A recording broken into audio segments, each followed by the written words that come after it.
Encryption unlocked. Welcome to Black Scary Stories. I'm old Nicholas Black, your guide through the dark web of the unknown. Today we decrypt a tale from the shadowy recesses of urban legend, the black-eyed children. Prepare your firewalls, friends. This one is one code you do not want infiltrating your systems. In the world of the paranormal, stories of encounters with black-eyed children are among the most chilling. They approach your car or knock on your front door at night. They ask to come in. They need a ride or need to use your phone. They look like normal children until you get a good look at their eyes. Completely black. They demand to come in. They get pushy, expressing frustration that you won't do as they ask. You can't shake that growing sense of dread. Something is very, very wrong. So what are black-eyed children? The earliest known encounter with black-eyed kids happened in 1996 in Abilene, Texas. Brian Bethel, a journalist for the Abilene Reporter News, was sitting in his car outside the local cable company. He was using the light of the nearby theater marquee to write a check for the overnight drop box when they approached. There was a knock on my driver's side window. Bethel wrote about the incident.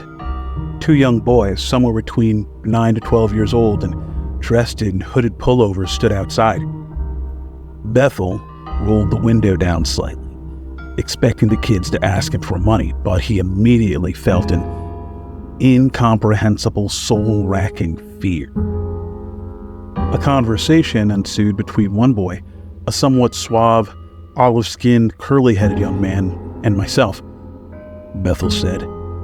The other, a red-headed, pale-skinned, freckled young man, stayed in the background. Now, when I first heard this story, I assumed the kids were going to ask him if he had heard about their Lord and Savior. But the boy explained that they wanted to see Mortal Kombat, but had forgotten their money at home and could they get a ride. But Bethel, well, he felt this irrational fear. He looked at the marquee, then down at the clock on his dashboard. The last showing of Mortal Kombat had already started. If he gave the kids a ride anywhere, the movie would be nearly over by the time they returned to the theater. All the while, the spokesman uttered assurances. Bethel wrote, "It wouldn't take long. They were just two little kids. They didn't have a gun or anything." The last part was a bit unnerving. Bethel noticed that his hand was on the door lock. He pulled it away, then looked back at the boy outside the window. In the short time I had broken the gaze of the spokesman, something had changed and my mind exploded in a vortex of all-consuming terror, he said. Both boys stared at me with cold black eyes, the sort of eyes one sees these days on aliens or bargain basement vampires on late-night television. Soulless orbs like two great swaths of the starless night.